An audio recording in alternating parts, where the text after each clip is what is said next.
one. First, the only actress ever to win a Golden Globe, an Oscar and an Emmy in the same calendar year. Helen Hunt reveals why it's as good as it gets from inside the actor's studio.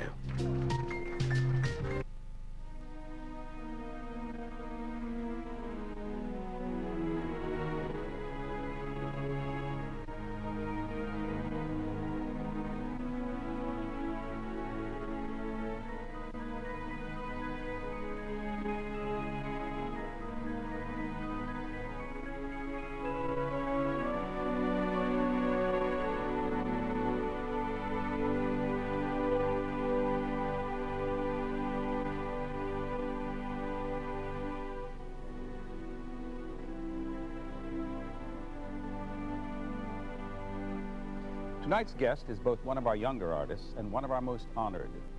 She has received the Academy Award as Best Actress for her performance as Carol Connolly in As Good as It Gets, a role that also earned her the American Comedy Award, the Blockbuster Entertainment Award, the Golden Globe Award, and the Screen Actors Guild Award.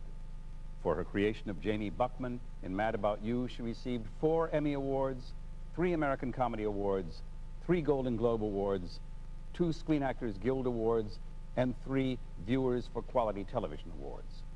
She has appeared in more than 25 motion pictures, from Girls Just Want to Have Fun to Peggy Sue Got Married, The Water Dance, Mr. Saturday Night, Twister, for which she received a Blockbuster Entertainment Award, Pay It Forward, Castaway, and What Women Want. She has been voted America's favorite female television performer by the People's Choice Awards, and she is one of People magazine's 50 most beautiful people, to all of which we heartily agree as we welcome Helen Hunt.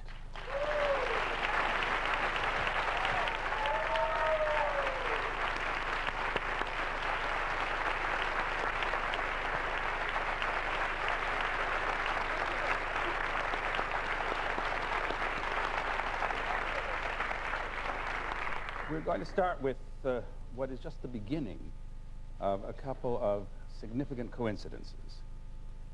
Where were you born? I was born in Culver City, California. Where did you ultimately shoot Mad About You? Culver City, California. How far is the shooting place from your birthplace? You know, a couple of blocks. So in a manner of speaking, it took you 29 years to go 2 blocks. Yes. The second coincidence will come in a little while. How old were you when you left Los Angeles, Helen? 3. Where'd you go? Here.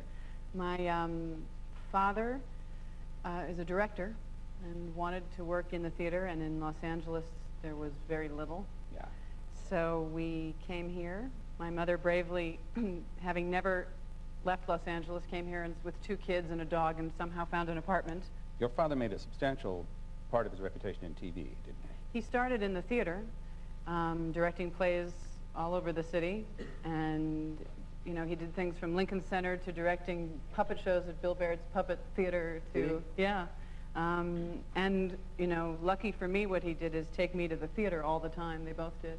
And so I, starting at age 3 and 4 and 5 and 6, went to the theater twice a week, 3 times a week, and just fell in love very early. Can you remember what you saw? Anything? Everything.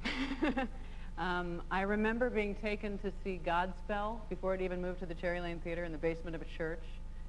And they were painting each other's faces and drinking wine at intermission and kissing and singing. And I just thought, I just want this. I want to be part of all of this. I don't know what's happening here, but how do I get involved? Your father is also quite a famous coach. Yes, I studied with him for years and years and years. What did you learn from him? After you finish a scene in my dad's class, before he says anything, you sit on the edge of the stage and you talk about what you wanted to do, what you were working on, and how you feel. Is that what happens here? Yeah. He, and I'm sure all good teachers teach this, but the idea that you have this thing called technique, this carpet bag next to you that you use to prepare, and that the minute you're in trouble you can dive into, has saved me every day I've ever acted, you know. Is it safe to say that your father has had a more than genetic effect on your career? Yes, certainly as a teacher. Both my parents I have had a huge effect. They both, since I worked as a kid, they didn't encourage me, they sort of let me, as long as my grades were good and I didn't seem like I was a nut. Your mother also had a career. My mother's a photographer. My mother has started with a surgeon and my sister a charity that called the Healing Hands Project that helps people who've been facially disfigured. She's a passionate, deep, magnificent woman. So any depth I have, I feel like I got from her. And she photographed professional actors. She does, and does still, yeah. Did you watch TV as a child? I watched I Love Lucy obsessively. So you remember very early on wanting to be an actor? I knew that I wanted to be in the theater. I had no thoughts about movies or television.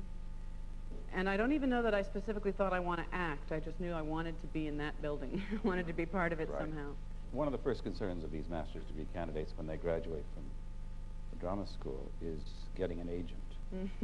How old were you when you had your first agent? It was all very bizarre. I was studying acting. I have an aunt who's my age, and we grew up together, and I was in ballet class here. I was basically studied ballet, was my hobby, and I went with her to an acting class and studied with a woman named Lorene Tuttle, who was very famous in radio and in films and television as well. And she had an acting class on Saturdays that the kids' class would go from 1 to 3, and the adults' class would go from 3 to 6. And she let me stay because I so desperately wanted to. So I was the one kid in the grown-up class.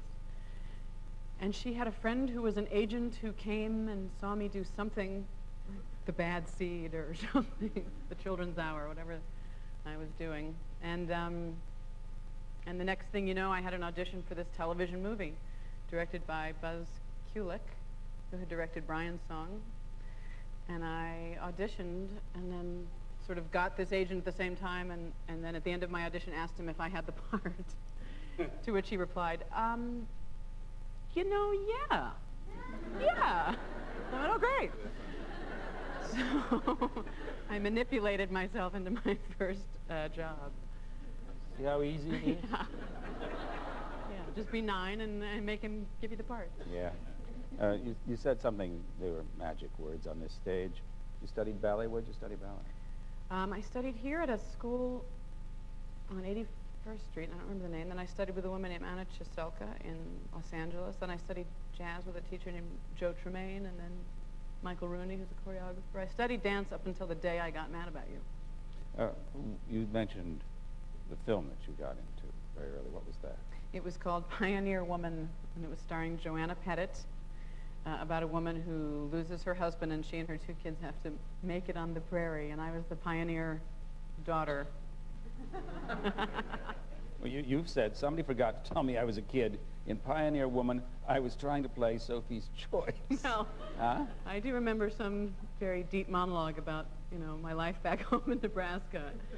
And I looked at it and thought, Lighton, I look like just, there's a lot going on, and I was 9, you know. A certain gravity to the whole way I chose to play it.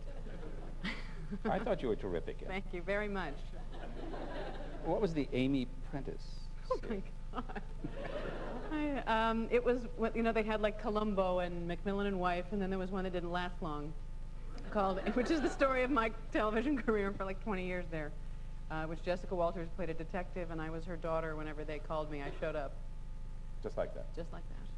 Well, we mustn't forget the Swiss Family Robinson.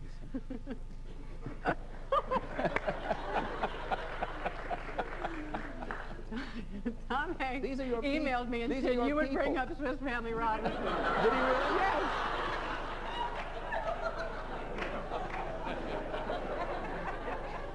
And what did you play on that? It was Helga the Orphan Girl. That's right. That's right. It was crazy. Every episode of it was named, had like the dog, which is a rabid dog is on the island, or the hawk, which is the hawk came and whatever. I liked the hawk. Did you? During all this time